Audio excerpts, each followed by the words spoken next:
O que é a crise da narrativa presente na política atual? Se você está esperando um militante, esse vídeo não é para você. Nesse vídeo a gente vai trabalhar e analisar de maneira lógica e crítica a crise de narrativa presente na política atual. Na sociedade atual, nós enfrentamos uma crise de narrativa, no sentido de que existe uma ausência de histórias coletivas, de um enredo verdadeiro que ofereça soluções práticas para os problemas sociais existentes, seja na esfera pública ou na esfera privada. Ou seja, as narrativas construídas pelas esferas políticas, elas estão em crise, não são narrativas sólidas, não são narrativas eficazes. Por isso que nós vivemos numa crise de narrativa. Vejam as narrativas, os discursos, as discussões, os argumentos, que em sua maioria são falácias. Então, nesse vídeo nós vamos mostrar para vocês como é organizada essa crise de narrativa a qual nós estamos submergidos. Então, se você é novo no canal, seja bem-vindo, se inscreva e deixe seu like, comente sugestões para os próximos vídeos. Então, no cenário político atual, muitas vezes faltam narrativas claras que expliquem o presente, a causa que nós chegamos até aqui por conta desses motivos, não se explica a causa e também não se oferece soluções. A política do Brasil, eu acredito, a visão que eu tenho, é como se fosse a política do Vasco e Flamengo, a política de torcida. Então você adere a um partido, a um grupo político, a uma figura populista e por conta disso você acaba abraçando aquela causa e a pessoa comete erros, a pessoa não age eticamente e você continua abraçando aquela ideia, porque você torce para aquele time. A política de torcidas, ela não resolve nada na prática. Então, é aquele argumento da falsa dicotomia, é A ou é B, ou é uma coisa ou é outra. Então, esse argumento, segundo a lógica, é uma falácia chamada falsa dicotomia. Então, nós devemos entender como são construídas as argumentações, tanto de um lado, tanto de outro. E o nosso objetivo é analisar criticamente e logicamente as argumentações, sem apelo a emoções. Isso nas falácias se chama de falácia, um grupo de apelo à emoção. Ou seja, quando você não tem um argumento, você apela para a emoção. Ou seja, o argumento político, nós vamos tirar você da fome, nós vamos te dar isso, nós vamos te dar aquilo. Você está apelando para a emoção, você está prometendo, você está criando expectativa nas pessoas das quais você não pode oferecer aquilo. Isso é apelo à emoção. O outro argumento, que é uma falácia, chamado falácia ad hominem. Ou seja, quando você não tem argumento para criticar, para propor discussão, você ataca a pessoa. Então, hoje em dia, na política, nas redes sociais, você vai ver muito, até comentarista político, ao invés de estar apresentando argumentos sólidos, baseados em dados históricos, sociais, econômicos, depoimentos, fatos reais, eles vão criticar a pessoa dizendo que a pessoa, por exemplo, é burra, é de esquerda, de direita, enfim, é extremista. Vai chamar ela de tudo que é nome, mas não vai apresentar solução para nada. Isso não resolve nada. Na lógica, isso se chama falácia ad hominem, ou seja, quando você não tem argumento, você ataca a pessoa. Você diz que a pessoa é isso, que é aquilo. Você não vai resolver problema de nada, porque quem não tem conhecimento disso vai achar bonito. Ou seja, quem está dentro dessa esfera política de Flamengo e Vasco, ou seja, de torcidas, a política das torcidas, vai achar bom, é o auge, né? Tá criticando o fulano, dizendo que ele é aquilo, aí você fica sorrindo, enquanto que os problemas sociais, enquanto que os problemas econômicos, os problemas políticos estão todos ali, ó. Então, tudo isso é uma estratégia política para quê? Para esconder realmente os problemas sociais e que a situação não está boa.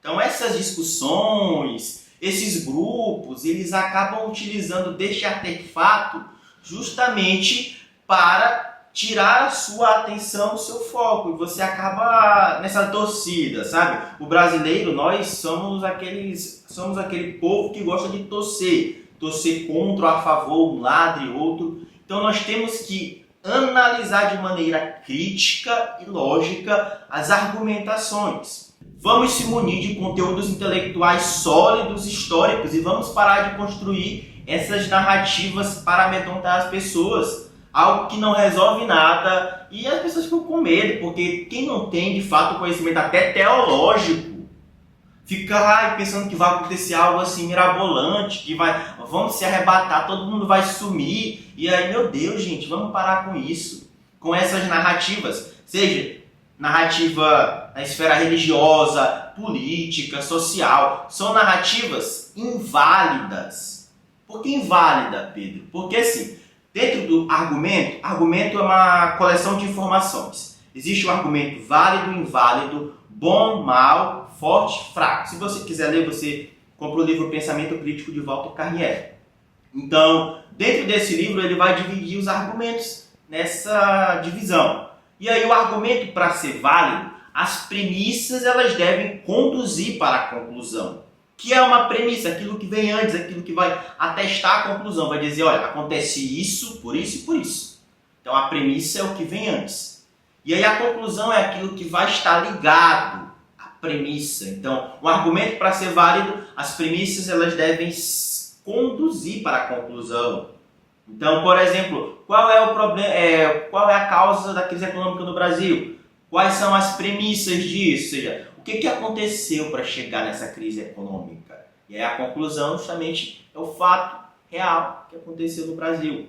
Então, justamente isso que deve ser ponderado nos argumentos. Um argumento bom é um argumento que apresenta boas razões, ou seja, você paga de bom moço, mas na verdade não é um argumento válido, porque não é um argumento real, é um argumento bom, você tenta ali enganar, falar ali, por exemplo, apela para emoção, para tirar o povo da fome, para dar isso, para dar aquilo, enfim, cria uma narrativa de crise, assim, o mundo vai acabar. Então você apela para emoção, você não tem como desenvolver uma argumentação válida, sólida e eficaz, você cria toda uma narrativa, e aí as pessoas ficam amedrontadas. Ou elas ficam, meu Deus, vai acontecer isso, vai acontecer aquilo. Ou quando não, você começa a criar piadinhas, sabe? Quando você não tem, assim, uma pessoa que não tem cultura, uma pessoa que não tem capacidade de desenvolver uma discussão sólida e uma discussão que vai construir a sociedade mais justa, ela acaba, sabe, dizendo que fulano é isso, fulano é aquilo. Então, a crise de narrativa presente na sociedade atual, na esfera política, então no título do vídeo está Lula, Bolsonaro, Trump e a crise de narrativa, ou seja, é uma análise de conjuntura política, seja de esquerda, direita, que se percebe que há uma crise de narrativa. Tem um livro de Bill Churran que fala sobre isso. Então, essa crise de narrativa, ela é justamente um efeito dessa construção política que não favorece a sociedade. Então, por exemplo, o Brasil está do jeito que está por conta de que as narrativas construídas elas não favorecem a sociedade como um todo. Por exemplo, canais, seja de esquerda ou seja de direita, se você for assistir, eles passam a maior parte do tempo dizendo que, seja o Lula ou o Bolsonaro, criticando de maneira, dizendo que fulano é isso, fulano é aquilo. Ok, mas você está resolvendo o problema como? Você está apelidando, sabe? Quando uma criança, ela tá, tu é isso, tu é aquilo. Pô, um cara barbado já, de cabelo branco, tá se propondo a ficar apelidando pessoas. Cara, pelo menos desenvolve uma argumentação histórica, sólida, eficaz. Tenha cultura, tenha mais assim, seja mais refinado. Fica aquele apelidinho, aquela coisinha, aquela coisa. Não, gente. É por isso que o Brasil está do jeito que está, porque as pessoas não levam as coisas a sério.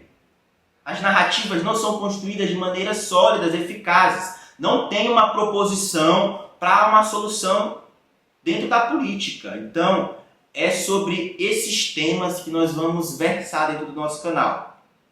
Vamos falar de maneira lógica, de maneira crítica, sem nos apegar a padrinhos políticos. Vamos falar sobre filosofia, sobre política, sobre leitura, sobre escrita. Você homem, você mulher que quer se desenvolver, seja no âmbito filosófico, político, compreender mais a sua realidade. Então o nosso canal, ele tem esse foco. Se você quer nos seguir, se inscreva no nosso canal, comente suas dúvidas, compartilhe, curta, vamos divulgar essa mensagem. Nós não estamos ligados a esferas, a bolhas epistêmicas. Nosso objetivo aqui é analisar os argumentos e criticar. Se está errado, vai ser criticado. O nosso objetivo é justamente esse, de propor algo sério, algo estudado, no qual as pessoas podem buscar por si mesmas o interesse no estudo, busque a leitura, busque não se ligar a gurus, a pessoas ali. Cada pessoa fala a partir do seu interesse. Então, o nosso canal, ele é um canal que busca a liberdade intelectual, a liberdade de pensamento e a busca pelo estudo e pelo desenvolvimento pessoal, humano, psicológico, financeiro e, sobretudo, social. Então, se você gostou dessa proposta, se inscreva no nosso canal e compartilhe para os seus amigos. Comente aí sugestões para o próximo vídeo. Eu me chamo Pedro Henrique, um forte abraço.